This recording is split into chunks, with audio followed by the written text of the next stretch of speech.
नमस्कार दोस्तों, क्या आपने कभी सोचा है कि आज हम एक बटन दबाकर दुनिया के किसी भी कोने में बैठे व्यक्ति से बात कर सकते हैं। क्या आपने सोचा है कि ये सब कैसे स्टार्ट हुआ होगा? आज हम जानेंगे टेलीफोन के इतिहास और उसके आविष्कार के बारे में। तो चलिए शुरू करते हैं। दोस्तों, इंसान हमेशा से दूर बैठे लोगों से संपर्क करने के तरीके ढूंढता आया है, लेकिन पहले लोग मैसेंजर या कबूतरों का इस्तेमाल करते थे। फिर आया टेलीग्राफ। 1930 के दशक में सैमुअल मोर्स ने मोर्स कोड की मदद से तार भेजने की शुरुआत की। लेकिन टेलीग्राफ में एक बड़ी कमी थी। आप केवल टेक्स्ट भेज सकते थे, आवाज़ नहीं।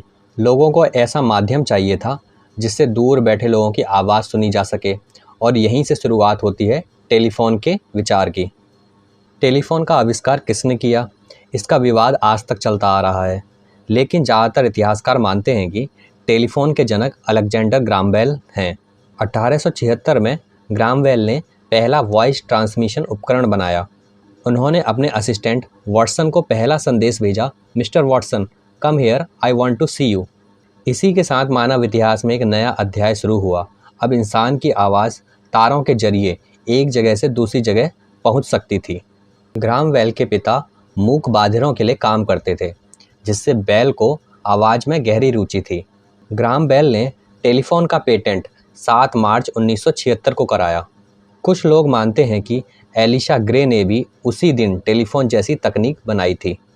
अब बात करते हैं टेलीफोन कैसे काम करता है। जब हम बोलते हैं तो हमारी आवाज़ माइक्रोफोन के जरिए इलेक्ट्रिकल सिग्नल में बदल जाती है। यह सिग्नल तारों के जरिए रिसीवर तक जाता है। रिसीवर में सिग्नल दोबारा आवाज़ में बदल जाता है। प्रारंभिक टेलीफोन में तार की मदद से दो फ़ोन आपस में जोड़े होते थे। इन्हें लैंडलाइन कहा जाता था। जैसे जैसे तकनीक आगे बढ़ी, टेलीफोन सिस्टम में भी सुधार आया। 1991 ऑटोमेटिक एक्सचेंज सिस्टम आया, जिससे ऑपरेटर की ज़रूरत खत्म हुई। 1940 से 50 के बीच में टेलीफोन नेटवर्क पूरी दुनिया में फैला।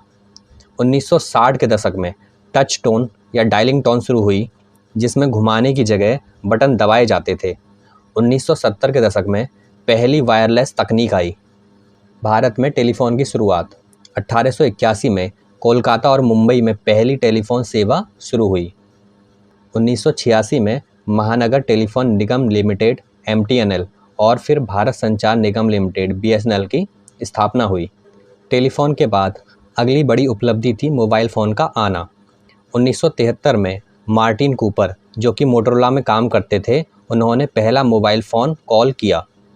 ये फ़ोन भारी भरकम होते थे और केवल अमीर लोग इस्तेमाल करते थे।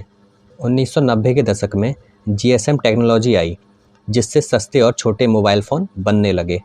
भारत में 1995 में पहली मोबाइल कॉल की गई। यह कॉल पश्चिम बंगाल के मुख्यमंत्री ज्योति बसु और केंद्रीय संचार मंत्री सुखराम के बीच हुई।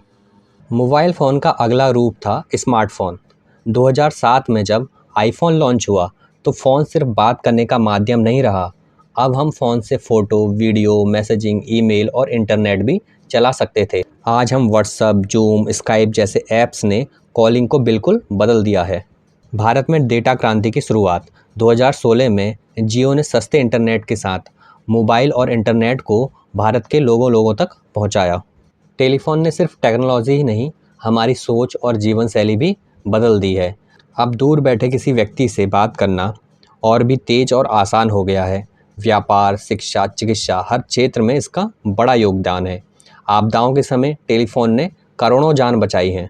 अब सवाल उठता है कि भविष्य में टेलीफोन कैसा होगा। 5G और 6G टेक्नोलॉजी के साथ रियल टाइम कॉलिंग और हाई स्पीड डेटा संभव हो रहा है। AI call assistant, voice translation और होलोग्राफिक कॉल्स अब आने वाले समय की हकीकत बन रहे हैं। अगली पीढ़ी बिना किसी डिवाइस के सोच से ही बात कर सकेगी। यह ब्रेन कंट्रोल कम्युनिकेशन होगा। तो दोस्तों, यह एक ऐसा आविष्कार है जिसने हमें जोड़ा, हमें पास लाया और दुनिया को एक ग्लोबल विलेज में बदल दिया। आज हम जिस स्मार्टफोन से दिन रात जुड़े रहते हैं, उसकी शुरुआत एक साधारण वायर से हुई थी, और आज यह टेक्नोलॉजी हमारी ज़िंदगी का अहम हिस्सा बन चुकी है। तो दोस्तों, यह वीडियो आपको कैसी लगी, हमें कमेंट में ज़रूर बताएं। मिलते हैं अगले वीडियो में।